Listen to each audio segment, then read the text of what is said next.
Thank you, Chairman. We've heard about leadership and failure to understand the market. I want to ask Professor Shah, if I may, about the financial aspects of Wilko. And so you're an expert in accounting and corporate governance and also regulation. I wanted to pick those two bits separately. So in terms of accounting and corporate governance, why weren't these things picked up by the auditors? A very, very good question, and that's what I have been asking whilst looking at the accounts. PricewaterhouseCoopers were the auditors before 2019, and EY took over in 2019. Now, so these problems have been building up for some time, as my colleagues have just said. And of course, they are very simple in a way for an auditor to recognize the problems. It's not difficult because, you know, the turnover is high, but the margins are very low and they're declining. And there was a big loss in 2018 of 56 million. And it's in 2019 that PwC resigned as auditors. So what we have, I mean, you know, as a profession, and I'm a member of the Institute of Chartered Accountants, we have a duty to protect the public interest. We have a duty, we are trained to spot these kinds of problems. We are supposed to bring our expertise. We are supposed to be independent. Professor Shah, what went wrong? What went wrong is basically the auditors didn't do their job. If we look closely at the audit opinions, whilst PwC was an auditor, there is a section in the audit opinion called going concern. And in that section, you know, the paragraph reads that this company is a going concern and, you know, everything is fine. However, the last sentence says, however, we cannot guarantee the future of the company because of the uncertainty that surrounds it. Professor Shah, is this both auditors? Is this PwC in the period prior to 2019? Yeah. As well as EY after? So two of the big four failed to do their job properly. Is that what you're telling us? Well, without any doubt. Without any doubt. But if you look carefully at the way they phrased the audit report, they protected themselves. So we are hearing just now about how the family who owned the business protected themselves at the expense of the workers. Here you got auditors protecting themselves. Tell us how they went about doing that. How were they able to protect themselves and not protect the workers and the customers and the suppliers of the business? Well, so in the last audited accounts in 2022, when EY were the auditors, the normal period of audit is 3 months after the month end. EY waited for 9 months, which is the last deadline to publish the audit report. Why do you think they did that? Well, clearly because there were serious problems, and by coincidence, it so happens that the headquarters in Worksop, the distribution center, was sold the day before the audit report was signed for 50 million. So that cash injection that brought in was able to keep the organization going, right? But we heard in 2021 the cash position was strong. Why did it deteriorate so quickly, and what was done to deal with it? The sale of the building, presumably, then? Yeah, so I suspect, you see, we only have public information. The auditors have a lot of inside information, right? So from the public information, what I can discern is that Barclays had a loan, a temporary, a kind of working capital loan of about 25 million, and they were calling for that loan back. And the cash was very short. So they were forced to make a sale of one of their core buildings, properties, and out of that sale, effectively the auditors took comfort that, okay, temporarily there is a reprieve, right? But when you read the audit report, there is a statement where they say there is a material uncertainty relating to going concern, but then overall it says the accounts give a true and fair view of the group's affairs. Now, you know, if a company is insolvent, then the whole accounts change completely because the valuations change, right? So in a sense, when you look at the audit report, it's a bit like they've passed, but they've failed, but they've passed again, and they've failed. So when you're reading it, you're not getting a very clear indication of what is the judgment about the future of the company. Right. So what should the auditors have written? What should they have said that they didn't The say? accounts do not give a true and fair view. And not just in 2021, they should have said that at least 3 years When an earlier. auditor sees accounts that don't give a true and fair view, Yeah. what action should they take? To be fair to PwC, they resigned. Is that not adequate action? No, not at all. What should they have done? They should have reported it in the audit report. You know, that's when they express the opinion. We hire experts, and remember, these experts are very well paid to provide judgment and independent analysis and to help with the corporate governance of a public company, right? So they failed in doing that, clearly, but they covered themselves, because I think in a court of law, they would not be able to.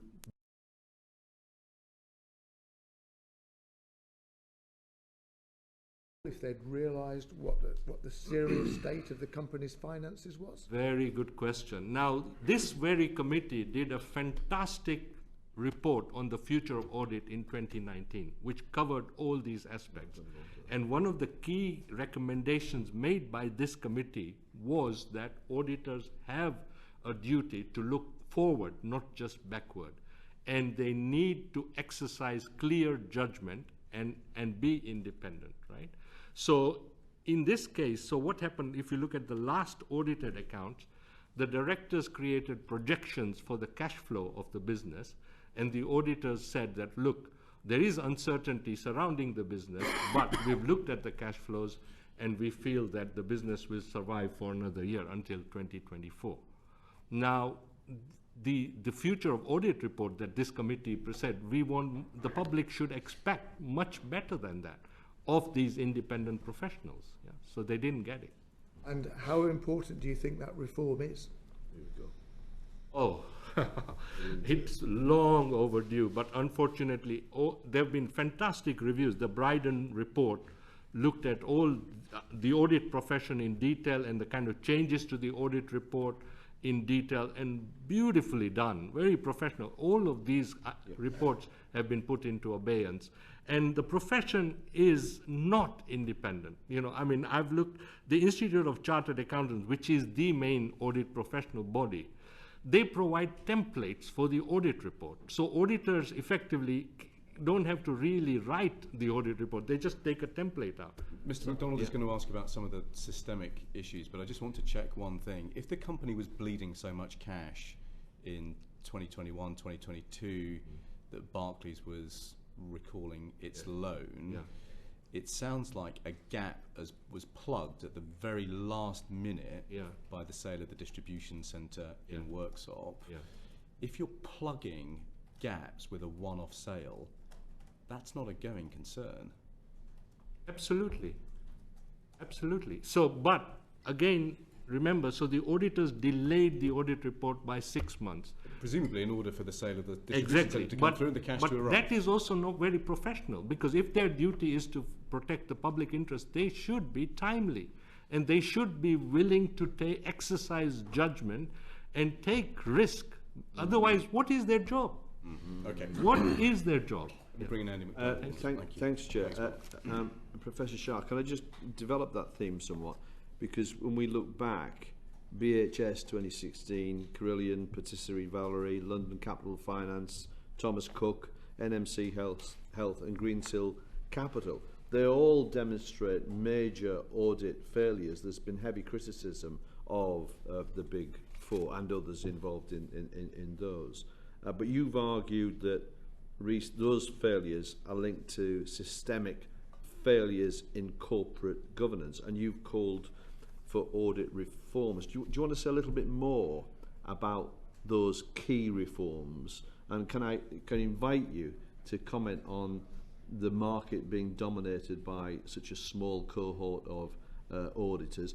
France, I understand, has 27 players in this market, and double auditing. What are the reforms that you would want to see, and which are the urgent ones? Yeah, I mean, there is a long list, but I'll start with the independence issue. So at the moment, these are broad-based. The Big Four are, as you rightly say, very large, have a large market share, very influential, but also they provide a whole A to Z of services. So there are plenty of conflicts of interest. Just looking at the Wilko example, PwC were the auditors, then they resigned, then they became consultants to Wilko. So they were helping them with the restructuring. There's a £500,000 bill which was unpaid at the time of the administration, and now suddenly from that they've become the insolvency practitioners, right? And then I saw there's also Deloitte is a creditor on this. So the Big Four are helping Wilko in different ways. We found the same in Carillion, right? So all the time, where is the public interest? Where is the independence? The independence should be separated. So they should not be allowed to cross-sell services, and they should be separated. Audit should be separated, and they should be broken up. Those are simple examples. Another important thing is about the forward-looking aspect of the audit. It shouldn't just be about the past. There should be about the future, and not just 1 year into the future, but at least 3 to 5 years. Bryden Review covers that, and auditors also need to be, there is also this talk about the auditors not being appointed by the company, because the company is not the client. The client is the public and the shareholders, creditors. There's a whole range of stakeholders who rely on a good quality independent audit, right? So therefore, there is a talk about the public appointment of auditors. So the government appoints the auditors to different companies rather than them choosing their auditors, right? Now, the point that was raised earlier about the transfer between PwC and EY, now that transfer of auditors, the only requirement is that one auditor should write to the other to make sure that there are no unforeseen risks in the business which the other auditor should be aware of. But that's a secret letter. Now, Bryden said that letter should be made public. Whenever there's a transition of auditors, we should see that. Auditors should appear in front of the AGM. At the AGM, people can ask auditors to look at particular aspects of the business which are not covered, but which are seen to be risky by the stakeholders of the business. The kinds of issues that Nadine is saying. You're saying that does not happen now? Not at all. No. So we've got an issue that they're not only the same people are auditors, insolvency practitioners, consultants, but they're investors as well. You're basically telling us that just is simply unsustainable as a way for as the architecture in this space. And given that they have such access to internal information about the business on a regular basis, which the public do not have, they are supposed to do their job properly and reliably and accurately so that we can be protected, so that jobs can be protected, creditors can be protected. There are so many small creditors who lost out on this. So given that, what's your take on the government's response to this? This is something it isn't a new area to us. This has been known. Is the current legislative framework sufficient, or is that needing urgent overhaul? And what's your sense of government's response to those appeals and the urgency with which this is being treated? Were you as surprised as some of us that there was nothing on this in His Majesty's speech? Very, very surprised, but actually not in a way. We live in a corporately captured economy, basically, where big business is controlling our democracy, has huge power and influence over our elections, and that is why we are where we are. And I feel that it's completely unsustainable. While we are talking about net zero and sustainability, how can an economy run by multinational corporations who are not accountable to anybody, how can we run a democracy in that kind of an economy? You know, it's just not possible. And in fact, net zero should mean net zero for multinational power and arrogance and abuse of power, really. That should be reduced, and they should be made accountable. Just finally, I did mention a different architecture in France, because that's been brought to my attention by auditors who can't break into this market because it is cornered by in the way that you've described. Are there other examples where we don't have the Carillions and BHSs collapsing with regularity, as we have since 2016 to the current day? Are there better ways to arrange your auditing and insolvency practices? Well, you gave the example of France earlier, and that is, the joint audits is a good example. I really think that the broader issue is we've just allowed too much power to big business in this country. And just very briefly, I was really interested to hear what Mr. Shah was saying. I just wonder if you could say, do you think what's happened here at Wilko, because the only people that really have been affected by this are the workforce? Everybody else has went away with considerable money in the pot. So do you see this as a systemic failure in corporate governments, or do you think it's a failure of unbridled raw capitalism? Probably connected, the two, but the unique feature of Wilko is that it's an owner-managed business, right?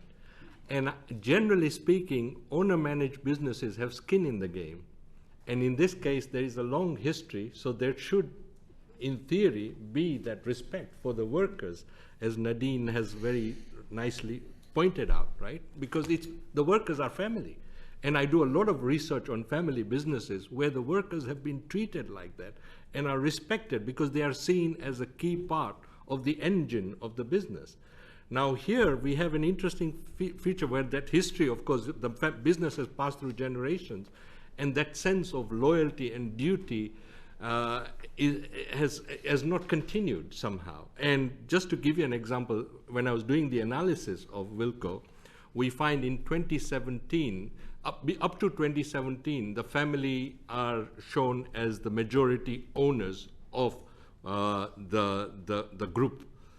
Then after 2017, they create another group company called Amalgamated Holdings, which is now the majority owner. So therefore, legally, it allows the family to hide behind another layer of ownership structure and minimize their liability. So here, the reaction of the owners has been, and obviously they've seen the trouble coming, and they've seen the risks of that, is to protect themselves at the expense of the employees. So, and again, you got advisors all over the place kind of helping these companies do these kinds of things, and especially in the case of the audit, where they have to, consultants don't necessarily have to be independent, but auditors have a duty to be independent, and as professionals, they have a duty to protect the public interest. So, this is very... Thank you. Mr. Stevenson. Can I just come in on the... Sorry, Nadine. So yeah, no, it's just this point about a family-run business, and I just think it's a really important point that absolutely our members, I would be hard-pressed to find a group of members that so consistently spoke about the fact that Wilko felt like a family and felt like a second family to them, and absolutely that loyalty, that two-way interaction. There was at the period under the previous family ownership before it became Lisa's, before she became majority owner, was our members describe a period of good pay and conditions, feeling respected, feeling like, as you said, they had some skin in the game, they had a bit of freedom in terms of how they run their stores, they were trusted. And what happens is in that interaction is that both sides, if you like, get to thrive. There's 115 years of collective length of service sitting behind me right now with just seven Wilko colleagues. And we've spoken about the impact of all of this. The reality is that 12,000 hardworking people lost their jobs as a result of all of these catalogue of failures that, I'm sure we're going to hear more about. But really that multi-generational family that it was part of Wilko is something that I just haven't heard in any other employer that I deal with. We'll come back to how they're feeling before Christmas. I just ask maybe Mr. Steinberg or Professor Shah. I think when I was last guesting on this committee, we were looking at Carillion, and the problem with the auditors didn't seem to spot there was a problem, whereas here they did spot there was a problem and disclosed that the company may not be able to get past January 24. What would have happened if they'd said, no, you can't use the going concern basis of accounting, you've got to use, I think it's called break-up accounting, break-up valuation. I mean, would that have meant that they'd have had to have shown all 400 odd leases as onerous, and wouldn't you have just tipped the company straight into administration at that point? Well, I mean, as I said to you, 4 years before, the auditors were sneakily warning that there is significant underlying risk in the future survival of the company. But I don't know how many people were reading the audit report in detail, but they started, that's quite unusual. In the going concern paragraph, they were warning, right? So if people didn't notice that, then it's kind of their problem. But if they had written that, yes, that would mean basically that the accounts do not give a true and fair view, and the value, as a result, we do not think this is a going concern, and therefore the valuations in the balance sheet need to change. Now, as to how much the duty of the auditors is to provide the new valuations is unclear at the moment in the rules and regulations. But at least they have a duty to qualify the accounts, and they should call it a qualified opinion and say that they do not give a true and fair view. Now, as to whether this will trigger a bankruptcy or an insolvency, that's not necessarily the problem of the auditors. That's the problem of society. And in a sense, they are there as independent assessors and judges. And they ought to act with that independence, integrity, and professionalism, and give a timely warning. You know, so that's my opinion. Thank you. Thank you, Anthony. Finally. Thank you, Chair. So would you describe it as evolution of the current approach or revolution? And do you think that's right? Should we be more ambitious? Do we need to be more ambitious given the corporate failings we've seen before? As far as insolvency practitioners are concerned, I think it is evolution rather than revolution, but I think that's right. Now, a lot of the criticism which Professor Shah has been directing has been at the auditing profession, and there are issues about independence and doing the both. I think the insolvency profession, my experience is actually they tend to do a pretty good job. There are, you know, you get bad apples and you get poor instances, and they do get pulled up. The average hourly rate is £950 an hour for PwC doing the insolvency of Wilko. I just checked the latest report. £950 an hour. A professor of accounting earns about £300 a day if they are lucky. Mr. Steinberg, I just want to crystallise this, please. So your view is that evolution of the profession is, and that evolution of the regulation is required? I think evolution is required because I think those two, I think particularly the decision to regulate firms is a good idea. Okay. But evolution, not revolution. Right, let me